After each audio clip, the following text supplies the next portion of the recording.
The DJI Osmo Pocket 3. This is probably one of the most popular cameras for 2025. Everyone has it. You see it everywhere you go. Everybody's taking it on trips. Everybody's vlogging with it. But can it really replace an expensive setup and be able to do everything you need it to do to create YouTube videos? Let's find out if it really can. In this video, I'm going to be putting it to the test. Can it film a studio talking head? Can it film overhead shots? Can it be good for vlogging? Can it be good for travel? Will it work for product shots? And is the quality really good enough to be your do-it-all camera for YouTube? So let's talk about it. Let's go ahead and get specs out of the way and talk about that real quick. I'm not gonna spend a lot of time on this because this video is gonna be focusing on actually testing it and seeing what it can do, not necessarily what the specs are. But it does have a really nice 1-inch sensor. It has, of course, the 3-axis gimbal, which is kind of your main feature. It's small and portable. It has some pro-level features like being able to use the DJI wireless mic with it. You can shoot in D-Log-M. You can set your settings to manual and have a little bit more customization. And of course, it has some high resolution, really good 4K image that you can use to get the content that you need. Okay, we've talked about specs, but let's talk about how it's performing right now in this studio setup, a nice standard talking head shot at a desk, which is what most YouTubers will need at some point. The most important thing to remember in achieving any shot with any camera is that you want to have really good lighting and you want to have really good audio. This is going to help whatever camera you use look and sound so much better than it can on its own. So let's analyze this lighting setup. This is my current setup. I have a key light, I have a tube light, we've got a lamp in the corner, I've got a lamp on my desk, I've got a hair light above me, and I have another tube light on the floor that's lighting up the background. So this is what it looks like with all of the lights on. It's daytime. I also have a window that's kind of giving a little bit of glow from this side of the room. Let's turn all of the lights in the room off and see how this performs. So this is with all of the lights in my studio turned off. The only light I'm getting is from a window and it happens to still be daylight outside. So this is what it would look like in more of a low light situation. It's not going to excel in super low light environments, but it does really well considering that it does have that 1-inch sensor. But you want to make sure when you're doing a studio shot like this and you're using the Osmo Pocket 3 that you do light the scene really nicely because it is going to perform better in a more well-lit environment than it would in a low-light environment. So let's just click all of our lights back on, and boom, you're back to a really well-lit scene. And you can see the camera performs really well in this environment when you're lighting it properly. You're giving it a lot of light to work with because that's what that sensor needs to really give you the highest quality. So we've talked about lighting, and that's super important. But let's talk about audio. As you can see, I have the DJI Mic 2 wireless mic. If you get the creator bundle, this mic will come with it and it automatically connects to the Osmo Pocket 3. But the Osmo Pocket 3 also has mics. It has 3 different directional mics that are already on the camera. So let's see how those sound in comparison to this wireless mic and why you might actually want to get the creator kit so that you can get this wireless mic to have better audio. So now you're getting audio from all of the mics on the Osmo Pocket 3. There's 3 different mics, and right now I have the settings set to all. Now I have it set to just the front mic only. And this is with it set to front and back. Now I have it back set to all.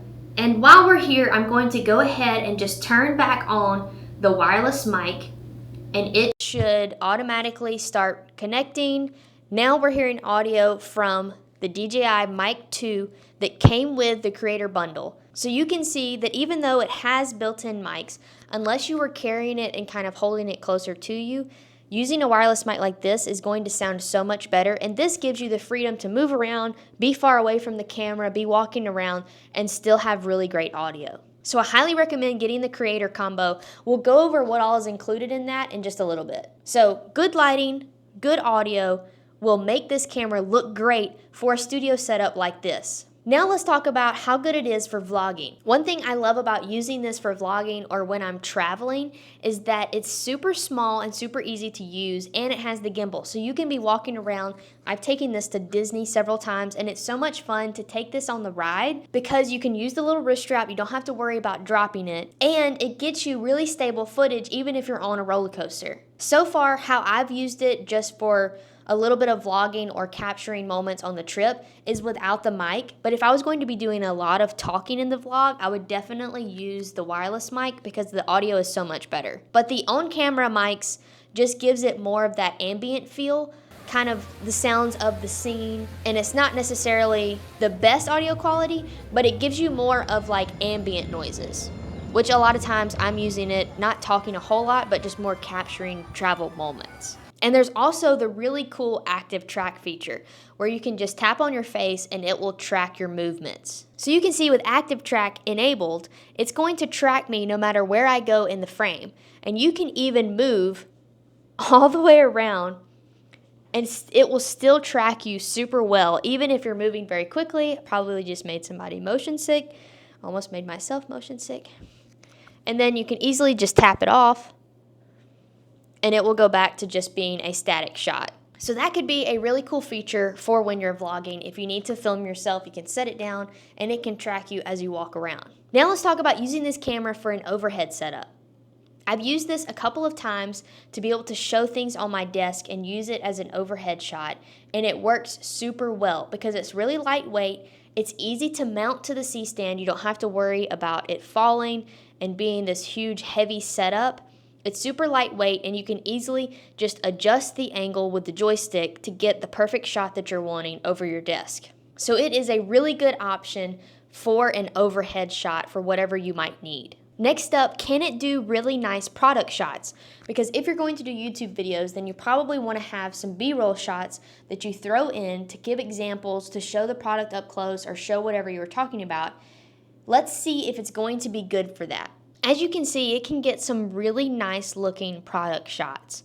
Because it has the gimbal, it's really steady, so you're able to get those slow moving shots that look really nice. It gives you that blurry background. You can track the product really well, and it handles doing these types of shots like a pro. And the coolest thing is that it's super easy to get vertical content. You can literally just rotate it and boom, you're already in 3K to be able to shoot vertical. But I have a little cheat for you. If you want 4K vertical, you can literally just rotate the whole camera and you will actually be shooting, it's sideways, so you're holding it a little bit different, but it will actually be in 4K. Or you can shoot it, rotate it the correct way to shoot in vertical, and it will be in 3K. Still looks awesome. So it's super versatile to be able to get horizontal content and then to be able to switch to vertical content. Now that we've seen what all it can do and how it excels at all of these different styles of content, let's actually talk about what settings that you need to be using to get the highest level quality possible out of your Pocket 3. You'll want to swipe over and make sure that you're in the Pro mode,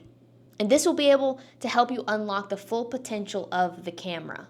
You want to make sure that your resolution is set to 4K, your frame rate is at 24 frames per second to get that cinematic motion blur. For your color, you want to make sure you're shooting in D-Log-M. I'll put a link in the description for a free LUT from the DJI website that will convert that D-Log-M to Rec 709. Super easy, one-click process. You want to make sure and set your shutter speed to 1/50 because you're shooting in 24 frames per second.